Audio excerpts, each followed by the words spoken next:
Hello and welcome to Ninja Prep. This is Kapil Goyal, your educator and mentor for PG Physics.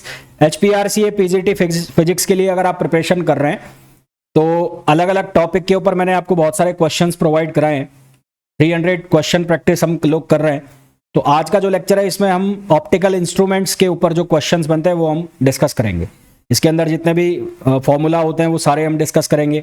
उनके ऊपर किस तरह के question बनते हैं वो सारे हम डिस्कस करेंगे। एग्जाम में इसी तरह के क्वेश्चन पूछे जाते हैं। और ये जो टॉपिक है ये उत्तराखंड पब्लिक सर्विस कमीशन का यानी कि यूकेपीएससी फिजिक्स लेक्चरर का जो एग्जाम होने वाला है वहाँ पर भी काम आएगा आपको।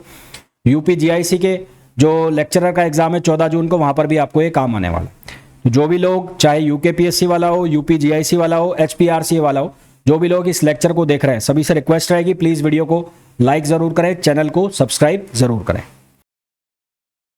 तो क्वेश्चन नंबर फर्स्ट में बोला गया है magnifying power of a simple microscope when final image is formed at least distance of distinct vision d equals to 25 centimetre is. जब सरल सूक्ष्मदर्शी में अंतिम प्रतिबिंब स्पष्ट दूरी दृष्टि दूरी d इक्वल्स टू 25 सेंटीमीटर पर बनता है तो उसका आवर्धन होगा, हमें ये बताना है। तो हमारे पास जो फॉर्मूला है वो हमें बताना है। तो फॉर सिंपल माइक्रोस्कोप, अब सिंपल माइक्रोस्कोप के लिए दो फॉर्मूला बनते हैं। एक फॉर्मूला जब इमेज जो इनफाइनाइट पर बने, when image forms at infinite, जब इमेज इनफाइनाइट पर फॉर्म बनेगी तो मैग्निफिकेशन लिखा जाएगा m equals to d upon f. और जब जो इमेज है वो डिस्ट्रिक्ट विजन पर बनेगी यानी कि नियर बाई डिस्टेंस पर बनेगी, when image forms at least distance, जब जो इमेज है वो लीस्ट डिस्टेंस के ऊपर बनेगी तो उस केस में फॉर्मूला लगेगा m equals to 1 plus d upon f. तो हमारे पास जो आंसर है वो कौन सा आ जाएगा, बी आ जाएगा। तो राइट आंसर कौन सा आ जाएगा, बी आ जाएगा। नेक्स्ट है magnifying power of a simple microscope is 6, find focal length. Focal length हमें फाइंड आउट करनी है और डी की वैल्यू दे रखी है यानी कि जो लीस्ट डिस्टेंस है उस वो वाला फॉर्मूला यूज करना है। तो m इक्वल्स टू होता है 1 प्लस डी अपॉन एफ। तो मैग्नीफाइंग पावर जो है वो है 6 और ये हो गया 1 प्लस डी की वैल्यू है 25, एफ आपको फाइंड आउट करना है। तो यहाँ से ये हो जाएगा 25 अपॉन एफ इक्वल्स टू 5 और एफ की जो वैल्यू है वो हो जाएगी 5 सेंटीमीटर। सिंप्लीफाई करेंगे और सेंटीमीटर को मीटर में बदलेंगे तो 0.05 मीटर। तो हमारे पास आंसर क्या आ जाएगा, ए आ जाएगा। नेक्स्ट है calculate focal length of reading glass if distance of distinct vision, यानी कि नियर बाय डिस्टेंस वाला फॉर्मूला। तो m equals to 1 plus d upon f. तो यहाँ से फॉर्मूला यूज करना है 1 plus m equals to 1 plus d upon f, ये फॉर्मूला यूज करना है। तो स्पष्ट दूरी यानी कि d जो है उसकी वैल्यू आपको गिवन है और वो वैल्यू कितनी गिवन है, 75। तो यहाँ से डिस्टेंस ऑफ डिस्ट्रिक्ट विजन ये गिवन है और जो मिनिमम डिस्टेंस है वो u, वो कितना हो गया, वो हो गया हमारे पास 25। तो यहाँ पर हम फॉर्मूला यूज कर रहे हैं। तो फोकल डिस्टेंस निकालना है। तो m जो है उसका फॉर्मूला हम कैसे लिखेंगे, यहाँ पर हम लिखेंगे लेंस फॉर्मूला। तो 1 अपॉन एफ इक्वल्स टू ये हो जाएगा 1 अपॉन 25 और माइनस ये हो जाएगा कितना, 1 अपॉन 75, है ना। जो हमारे पास लेंस फॉर्मूला है वो यूज़ कर लिया। तो यहाँ से 1 अपॉन एफ फॉर्मूला जब हम लगाएंगे तो ये बनेगा 1 अपॉन एफ और एलसीएम आ गया 75, यहाँ से हो जाएगा 3 ये 1, तो यहाँ से हो जाएगा 2 अपॉन 75 और एफ की जो वैल्यू है वो होगी 75 अपॉन 2। तो यहाँ से आंसर आ जाएगा हमारे पास 37.5। तो आंसर आ जाएगा 37.5 सेंटीमीटर।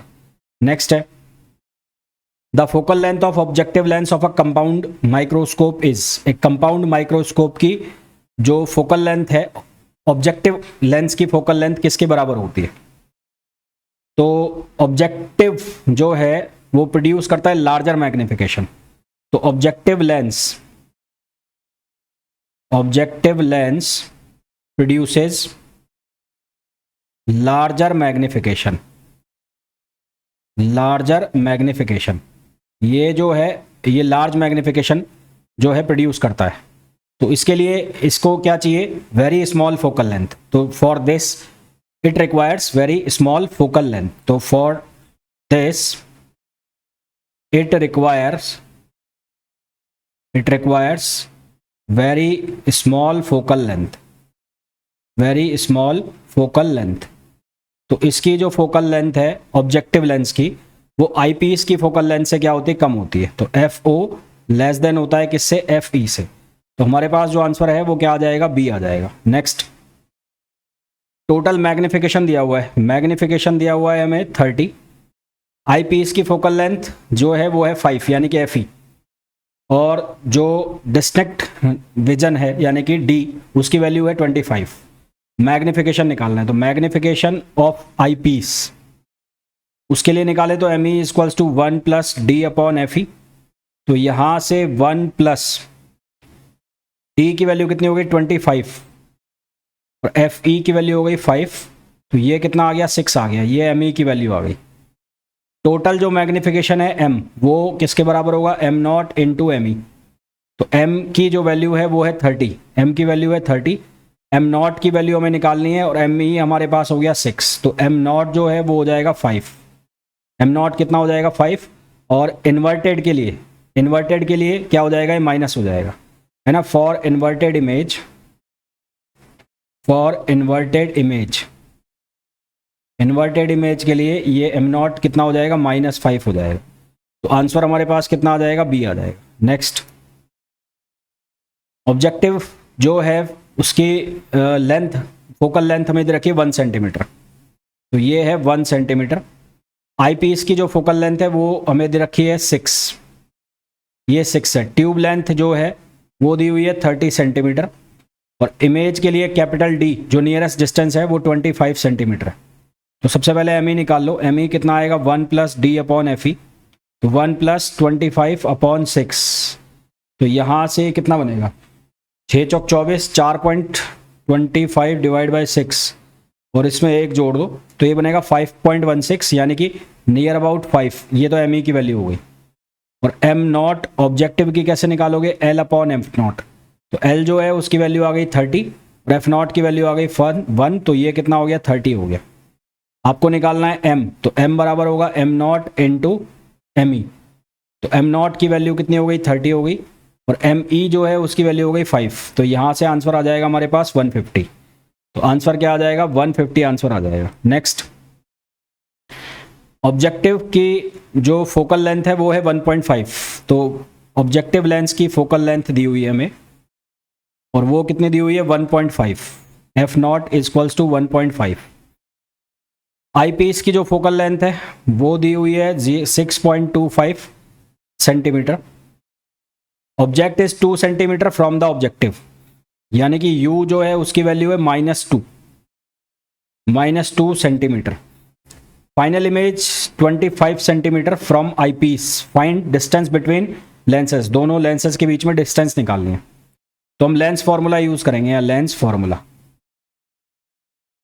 तो वो क्या होगा, 1/f equals to 1/v minus 1/u। तो एक बार हम यूज करेंगे किसके लिए, ऑब्जेक्टिव के लिए। तो फॉर ऑब्जेक्टिव लेंस, तो ये होगा 1/f not equals to 1/v minus 1/u। तो यहाँ वैल्यू रखेंगे 1/1.5 1/v, और ये माइनस माइनस हो जाएगा प्लस, क्योंकि रे के ऑपोजिट डायरेक्शन में जाएंगे। तो ये हो जाएगा 1/2। तो यहाँ से 1/1.5 को आप लिख सकते हो 3/2। तो 1/v जो है वो कितना बचेगा, वो बचेगा 2/3 माइनस 1/2। 2/3 माइनस 1/2 एलसीएम आ जाएगा 6, 3 दूनी 6, 2 दूनी 4 और ये 3, तो ये बचेगा 1/6। तो यहाँ से v की जो वैल्यू है 6 सेंटीमीटर आ जाएगी ऑब्जेक्टिव के लिए। इसी तरह से आईपीस के लिए, फॉर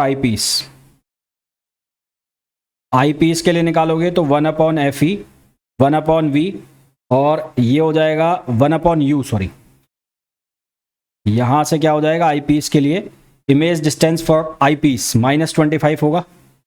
तो इमेज की डिस्टेंस दी हुई है आईपीस के लिए -25, ये -25 हो जाएगा।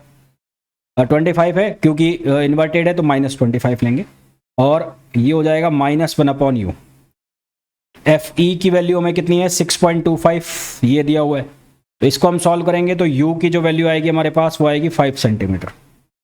u की जो वैल्यू आएगी वो आएगी 5 सेंटीमीटर। तो टोटल जो सेपरेशन आएगा वो आएगा u प्लस वी। तो टोटल सेपरेशन तो टोटल सेपरेशन आ जाएगा 6 + 5, ये आ जाएगा 11 सेंटीमीटर।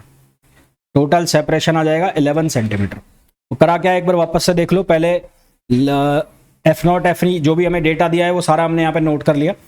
लेंस फार्मूला यूज किया, पहले ऑब्जेक्टिव फोकस लेंस के लिए, ऑब्जेक्टिव लेंस के लिए लगाया, वहां से v की वैल्यू निकाल ली। तो फाइनल इमेज मतलब v की वैल्यू दी हुई है और रियल बन रहा है इसलिए v की वैल्यू माइनस में। तो वहां से हम किसकी वैल्यू निकाल लेंगे, जो आई पीस है उसके लिए ऑब्जेक्ट की डिस्टेंस कहाँ आएगी वो हमने निकाल लिया। टोटल सेपरेशन किसके बराबर हो जाएगा, u प्लस वी के बराबर हो जाएगा। तो आंसर हमारे पास क्या आ जाएगा, आंसर हमारे पास आ जाएगा 11। नेक्स्ट है when an astronomical telescope is adjusted for normal adjustment the final image is formed eight. जब खगोलीय दूरबीन को सामान्य समंजन पर सेट किया जाता है तो अंतिम प्रतिबिंब बनता है। तो फाइनल इमेज जो बनेगी वो बनेगी कहाँ पर, इनफाइनाइट पर। नॉर्मल एडजस्टमेंट के लिए जो फाइनल इमेज है वो कहाँ बनेगी, इनफाइनाइट पर बनेगी। फाइनल इमेज जो है वो कहाँ बनेगी, इनफाइनाइट पर बनेगी।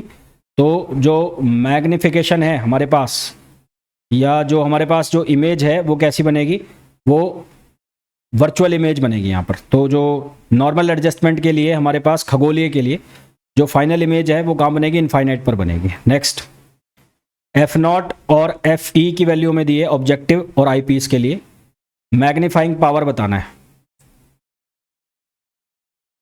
ये एस्ट्रोनॉमिकल टेलीस्कोप के लिए मैग्नीफाइंग पावर, ये किसके लिए, एस्ट्रोनॉमिकल टेलीस्कोप के लिए पूछा है। एस्ट्रोनॉमिकल टेलीस्कोप, ये पूछा है एस्ट्रोनॉमिकल टेलीस्कोप। तो एस्ट्रोनॉमिकल टेलीस्कोप के लिए जो मैग्नीफाइंग पावर का फॉर्मूला होता है वो होता है F0/FE। तो F0/FE यानी कि ऑप्शन सी। नेक्स्ट, फिर से ये सेपरेशन पूछा है। तो यहाँ पर हमें ऑब्जेक्टिव लेंस की फोकल लेंथ दी हुई है F0, ये दिया हुआ है 40 सेंटीमीटर। आईपीस की जो फोकल लेंथ है वो दी हुई है 4 सेंटीमीटर, ये प्लस है भाई। उसके बाद ऑब्जेक्ट 200 सेंटीमीटर अवे, तो u जो है वो हो गया -200 सेंटीमीटर। तो पहले इसके लिए लेंस फॉर्मूला यूज कर लें। तो 1/v माइनस 1/u, तो ये हो जाएगा 1/40, ये 1/v, ये माइनस माइनस प्लस। तो यहाँ से 1/v 1/40 माइनस 1/200, तो ये 1/v, ये 200, यहाँ से 5, ये -1, तो ये हो गया 4/200, 4 5 20। तो v जो है उसकी वैल्यू आ जाएगी 50 सेंटीमीटर। तो ये v की वैल्यू आ गई। सेपरेशन बिटवीन लेंसेज निकालना है, ये ठीक वैसा ही क्वेश्चन है जो हमने पहले किया था। तो पहले वाले क्वेश्चन में तो हमें d की जो वैल्यू है वो गिवन थी, यानी कि जो फाइनल इमेज बन रही थी v आई पीस के लिए वो हमें गिवन था। अब यहाँ पर जो आई पीस के लिए जो इमेज बनेगी वो कहाँ पर बनेगी, इनफाइनाइट पर बनेगी। तो now eyepiece must be placed, eyepiece must be placed so that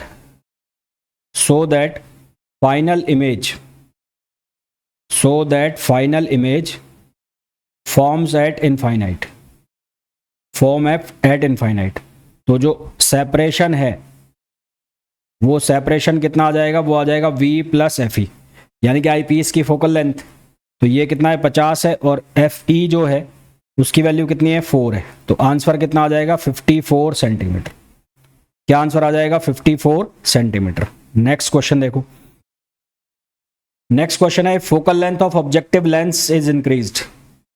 यदि फोकल लेंथ ऑब्जेक्टिव लेंस की इंक्रीज की जाए तो मैग्नीफाइंग पावर क्या होगी। तो माइक्रोस्कोप के लिए m जो है वो रेसिप्रोकल होता है ऑब्जेक्टिव लेंस की फोकल लेंथ के। तो यदि आपने F0 को इंक्रीज किया तो जो m है उसकी वैल्यू क्या होगी, डिक्रीज होगी। ये किसके लिए, माइक्रोस्कोप के लिए। टेलीस्कोप के लिए अगर बात करें, टेलीस्कोप के लिए तो m बराबर होता है F0/FE। तो यहाँ पर अगर आपने एफ नॉट इंक्रीज किया तो एम जो है उसकी वैल्यू क्या होगी, इंक्रीज होगी। तो माइक्रोस्कोप के लिए तो डिक्रीज होगी, और जो टेलीस्कोप है उसके लिए क्या होगी, इंक्रीज होगी। तो माइक्रोस्कोप के लिए डिक्रीज होगी और टेलीस्कोप के लिए क्या होगी, इंक्रीज होगी। तो आंसर क्या आ जाएगा, डी आ जाएगा। Next, resolving power of an optical instrument is associated with. Resolving power किससे एसोसिएट करते हैं, तो वो डायफ्रैक्शन से एसोसिएट करते हैं। नेक्स्ट है the correct relation between limit of resolution and resolving power. तो रिजॉल्विंग पावर और रिजोल्यूशन लिमिट एक दूसरे के क्या होते हैं, रेसिप्रोकल होते हैं। तो limit is reciprocal of resolving power. If yellow light is replaced by red light, resolving power of microscope. तो रिजॉल्विंग पावर जो है वो वेवलेंथ के क्या होती है, रेसिप्रोकल होती है। तो रेड लाइट के लिए जो हमारे पास वेवलेंथ है वो हाई होगी। तो फॉर रेड लाइट वेवलेंथ, इसकी जो वेवलेंथ है वो क्या होगी, इंक्रीज करेगी। तो इसकी जो रिजॉल्विंग पावर है वो क्या करेगी, डिक्रीज करेगी। तो आंसर हमारे पास क्या आ जाएगा, बी आ जाएगा। नेक्स्ट है इफ न्यूमेरिकल एपरेचर इंक्रीजेस। यदि न्यूमेरिकल एपरेचर इंक्रीज करेगा तो इनमें से क्या इंपैक्ट पड़ेगा। तो लिमिट ऑफ रिजोल्यूशन, इसका जो फॉर्मूला है वो होता है लैम्बडा अपॉन 2na। na मतलब न्यूमेरिकल एपरेचर। तो यदि न्यूमेरिकल एपरेचर जो है उसको इंक्रीज किया जाएगा तो लिमिट ऑफ रिजोल्यूशन जो है वो क्या करेगी, डिक्रीज करेगी। तो लिमिट ऑफ रिजोल्यूशन क्या करेगी, डिक्रीज करेगी। तो आंसर हमारे पास क्या आ जाएगा, सी आ जाएगा। नेक्स्ट है magnifying power of a simple microscope. ये तो अभी मैंने बताया आपको formula 1+d/f। Least distance for distinct vision कितना होता है, 25 सेंटीमीटर होता है। फिर नेक्स्ट आओ, in a compound microscope the objective lens has. Compound microscope के अंदर ऑब्जेक्टिव लेंस जो है वो क्या होता है, स्मॉल फोकल लेंथ वाला होता है ना। The objective must provide high magnifying real image. तो हाई मैग्नीफाइंग रियल इमेज के लिए इसका जो फोकल लेंथ है वो क्या होना चाहिए, कम होना चाहिए। इसका जो फोकल लेंथ है वो क्या होना चाहिए, कम होना चाहिए। Magnifying power of telescope in normal adjustment. तो नॉर्मल एडजस्टमेंट में कितना होता है टेलीस्कोप का, f0/fe। कितना होता है, f0/fe। फिर है the objective lens of N astronomical telescope should have. तो एस्ट्रोनॉमिकल टेलीस्कोप के लिए ऑब्जेक्टिव लेंस ऑफ जो है वो क्या होना चाहिए, लार्ज होना चाहिए। क्या होना चाहिए, लार्ज। जो एस्ट्रोनॉमिकल है उसके लिए फोकल लेंथ लार्ज होना चाहिए ताकि जो हायर एंगुलर मैग्निफिकेशन आए, और हायर एंगुलर मैग्निफिकेशन आएगा तो उससे जो बेटर इमेज है वो फॉर्म होगी। तो for better image formation,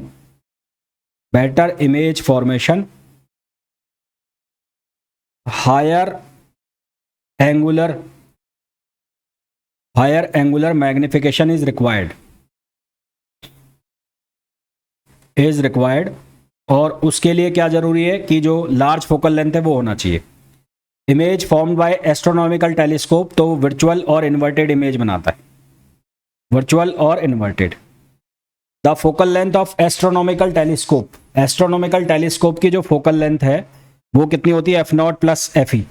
normal adjustment में जो फाइनल इमेज है वो कहाँ पर बनती है, इनफाइनाइट पर। और इंटरमीडिएट इमेज जो है वो फोकल प्लेन और आई पीस के बीच में बनती है। तो intermediate image lies of focus plane of eyepiece. तो जो हमारे पास लेंथ है वो कितनी हो जाएगी, f0+fe। Which optical instrument is use to measure very small angular separation. तो इसके लिए क्या आता है, सेक्सटेंट आता है। यदि हमें very small angular separation measure करना हो तो उसके लिए सेक्सटेंट का हम यूज करते हैं, ठीक है। और ये किस लिए यूज होता है, एंगुलर सेपरेशन मेजर करने के लिए यूज होता है। नेक्स्ट क्वेश्चन है, and in a compound microscope the final image is generally. Compound microscope के अंदर जो फाइनल इमेज है वो कैसी होती है, तो वर्चुअल एंड इन्वर्टेड होती है। कैसी होती है, virtual and inverted. Magnifying power of a compound microscope, तो कंपाउंड माइक्रोस्कोप के लिए जो फॉर्मूला होता है वो होता है L/f0 1+d/fe। तो यहां से ये m जो है वो 1/f0 fe के प्रोपोर्शनल हो गया। तो hence smaller focal length increase magnification. तो स्मॉलर लेंथ कम, फोकल लेंथ कम होगी तो मैग्निफिकेशन क्या होगा, बढ़ेगा। तो आंसर क्या आ जाएगा हमारे पास, बी आ जाएगा। नेक्स्ट है the resolving power of microscope is improved by. तो रिजॉल्विंग पावर का जो फॉर्मूला होता है वो होता है 2Na न्यूमेरिकल एपरेचर और 1.22 लैम्बडा। तो यदि हम न्यूमेरिकल एपरेचर को बढ़ाएंगे, अगर मैं इसको इंक्रीज करूं तो रिजॉल्विंग पावर जो है वो क्या कर जाएगा, इंक्रीज कर जाएगा। तो increasing numerical aperture, numerical aperture of microscope, microscope objective के लिए न्यूमेरिकल एपरेचर होता है n sin थीटा। तो ये क्या होता है, n sin थीटा, जो कि ऑप्शन हो जाता है A. Resolving power of a telescope, telescope की जो लिमिट होती है, रिजोल्यूशन लिमिट RL, तो RL जो है किसके बराबर होती है, 1.22 लैम्बडा अपॉन डी, एरीज का जो फॉर्मूला होता है। और रिजॉल्विंग पावर जो है वो रेसिप्रोकल होती है 1 अपॉन थीटा के, यानी कि थीटा के रिजॉल्विंग लिमिट के रेसिप्रोकल होती है। तो यहाँ से आ जाएगा D अपॉन 1.22 लैम्बडा। तो आंसर हमारे पास आ जाएगा ए। नेक्स्ट है which instrument is use to observe distance celestial body. Distance celestial bodies को मेजर करने के लिए कौन सा इंस्ट्रूमेंट यूज होता है, तो टेलीस्कोप का यूज किया जाता है। किसका, टेलीस्कोप का। Next the resolving power of a microscope increases when. Resolving power microscope के लिए इंक्रीज करेगी कब। तो हमारे पास जो फॉर्मूला था रिजॉल्विंग पावर माइक्रोस्कोप का वो कितना था, ये D अपॉन 1.22 लैम्बडा और यहां से कितना है 2Na अपॉन 1.22 लैम्बडा। तो ये कितना है, resolving power equals to resolving power का फॉर्मूला